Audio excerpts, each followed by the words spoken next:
Hi there, it's Jonathan Herbst, founder and CEO of Scale Up Growth. Welcome again to my Business Focus series, where I chat with owners, managing directors, founders, and business leaders of scaling companies.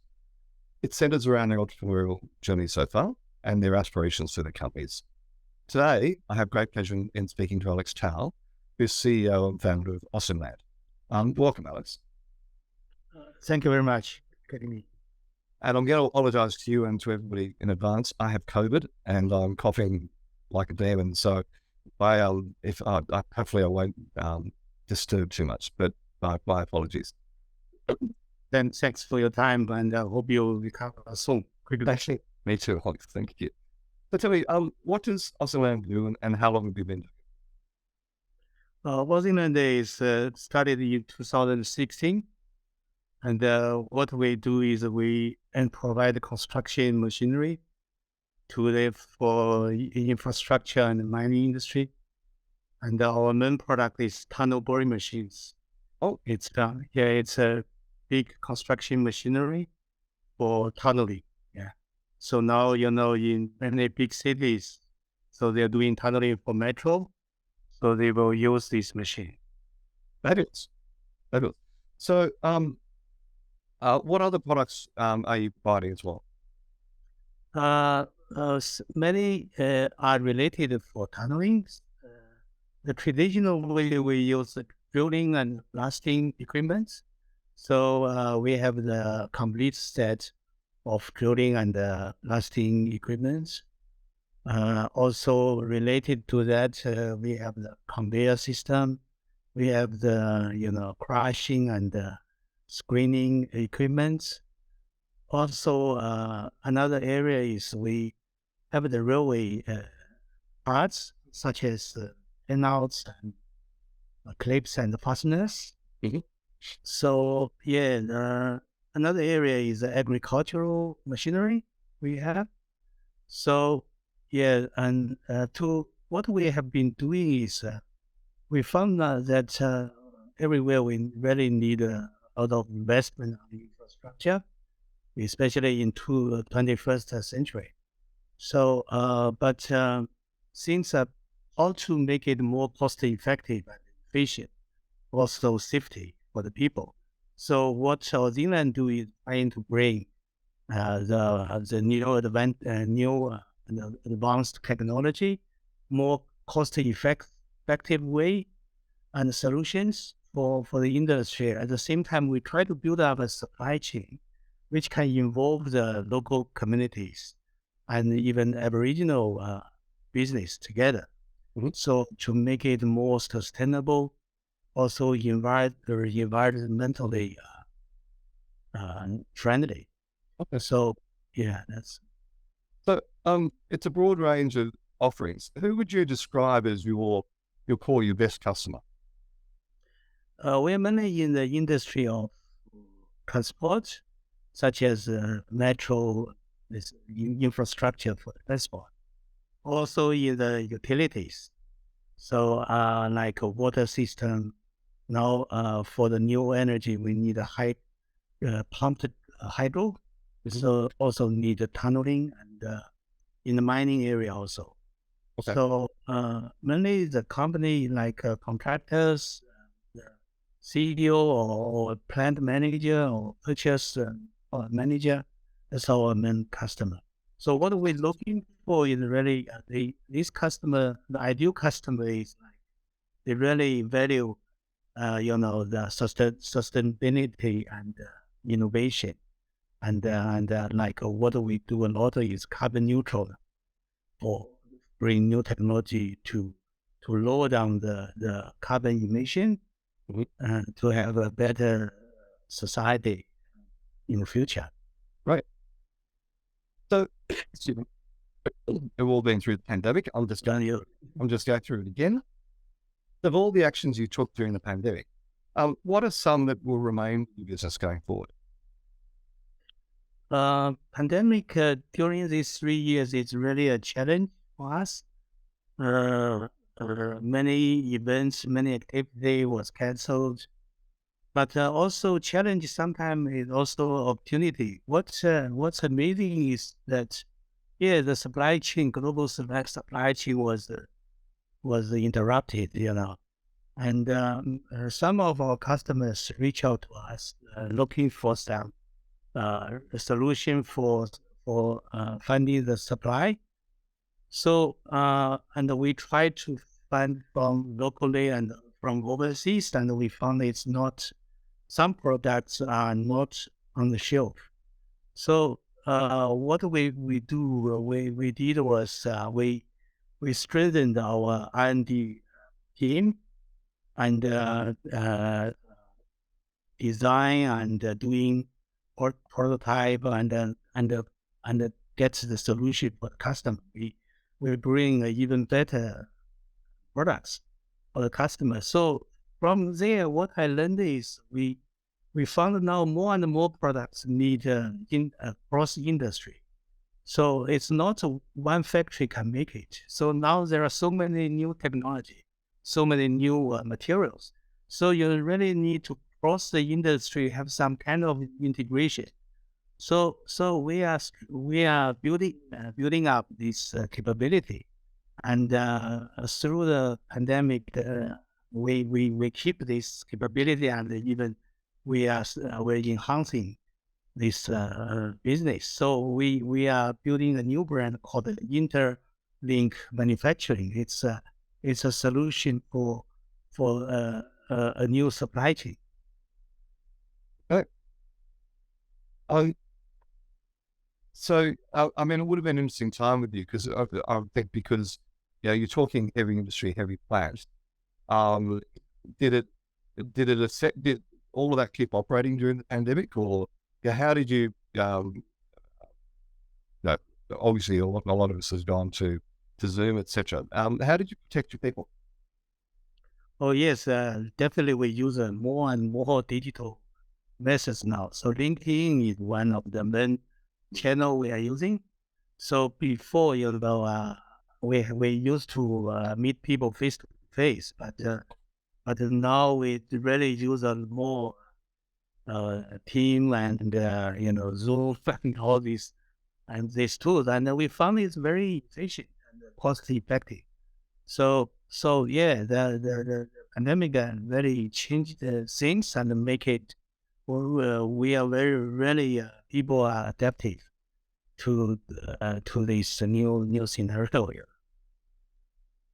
I'm laughing because I'm my clients and I go more and more back to face coaching. Of course, I was with a client team last week, and look at me, I've got COVID. Yeah. I've been stayed for years because I've been using Zoom. Anyway, um, what do you think? What does the future look like for you? What are your major challenges going forward?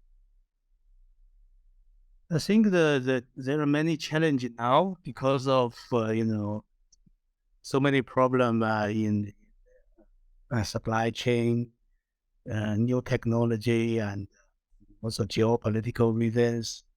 So yeah, there are many challenges, and now inflation, all the costs going up. So, but still, like I said, the opportunity challenges are is also opportunity. It's for the business.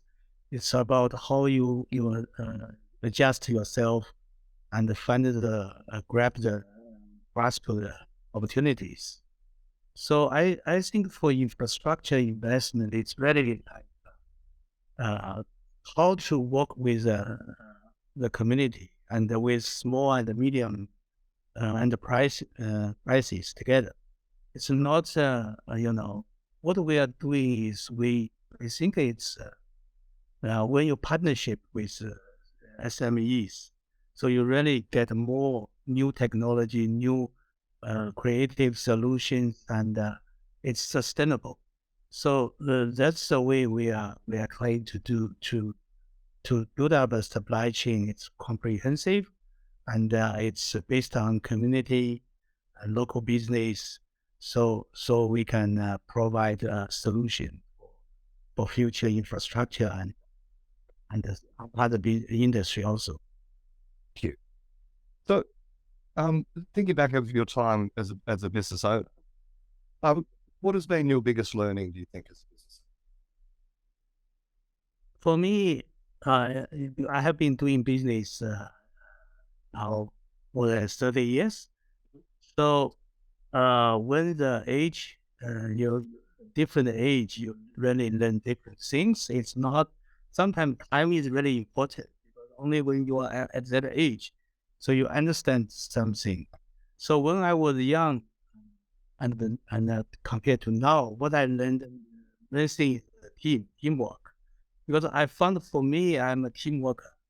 If I do things by myself, it's just I think it's impossible. I need to work with good people together. And that's the best way and most efficient way to do the job. And when I was young, I found I'm more like straightforward and not tolerant too much to people. That's not a good behavior as a business owner. So now I really appreciated and learned how to really work with different people because every people have different character. So if you really learn to work with different people, good people together, it's really a very good character as a business owner. So now, it's a critical skill. I just come off, excuse me, I've just come off a call with a new team member of mine, and I got my team is spread all over the world.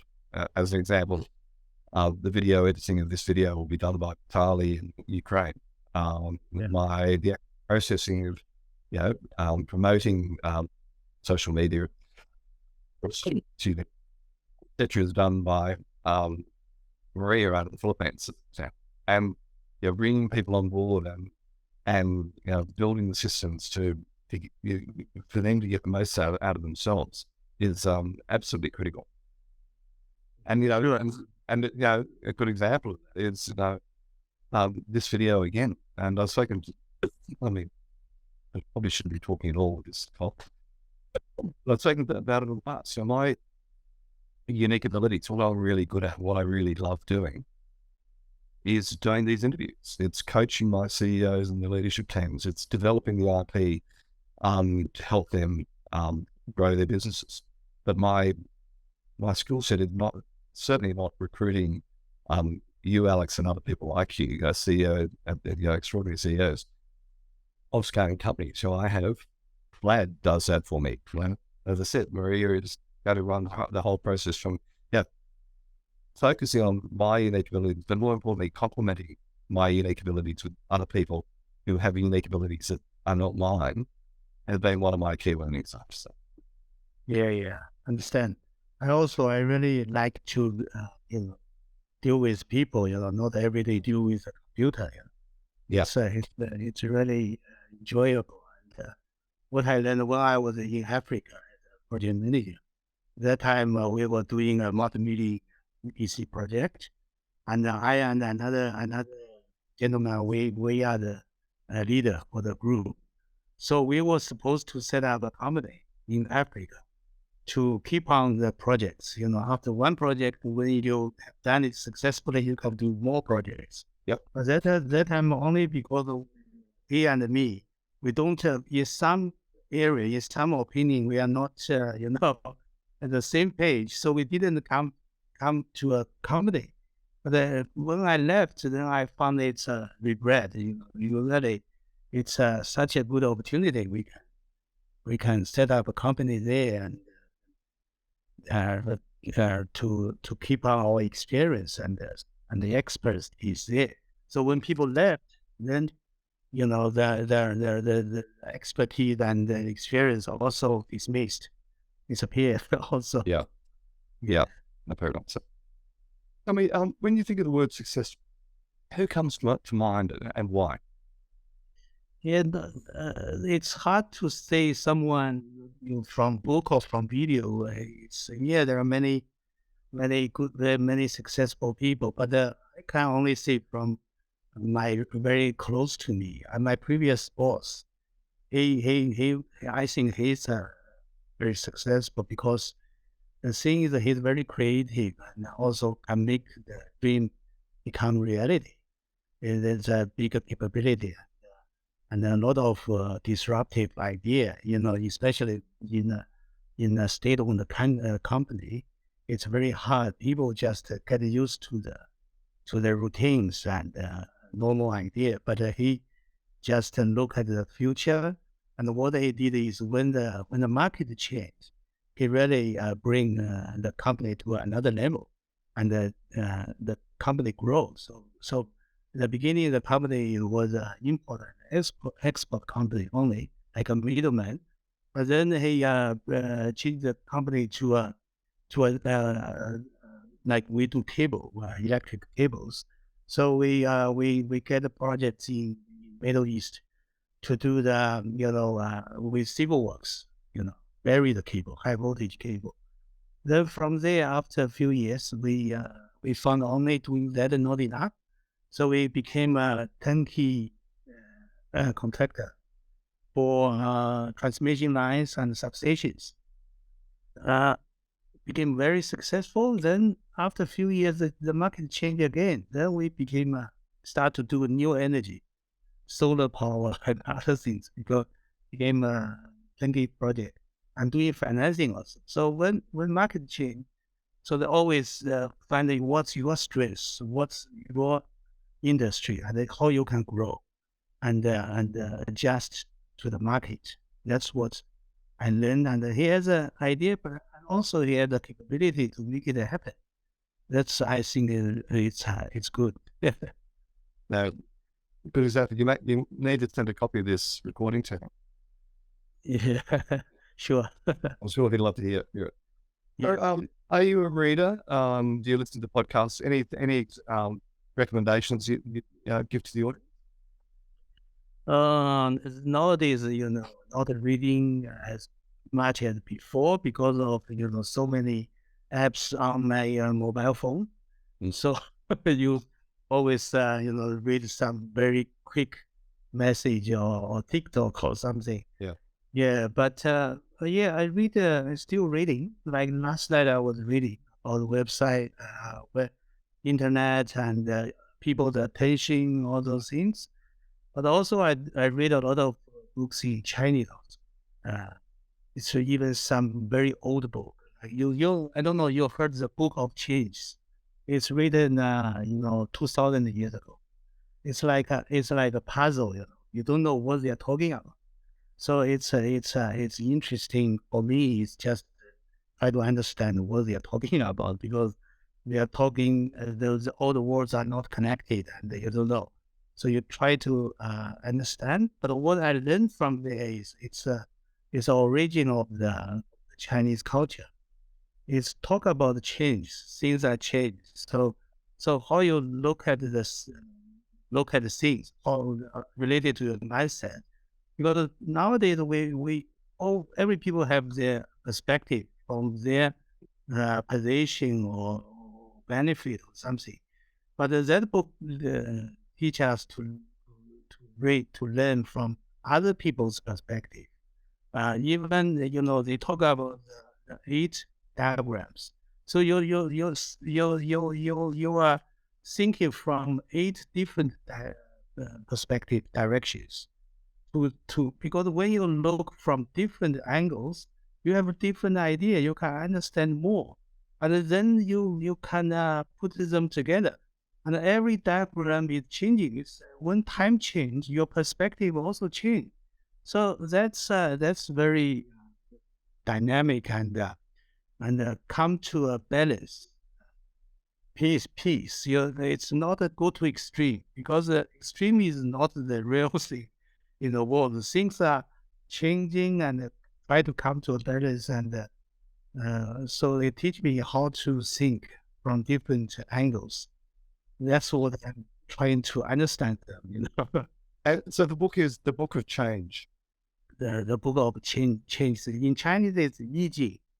Yijing, it's the book about change. Okay. It's written more than 2,000 years ago. I'll look. I wonder if I can get that in an English translation. Yeah, sure. There should be English version. Okay, I'll go looking for that. Thank you. So, last question. Any last piece of advice or parting words for other entrepreneurs out there or aspiring entrepreneurs? Yeah, there are so many things.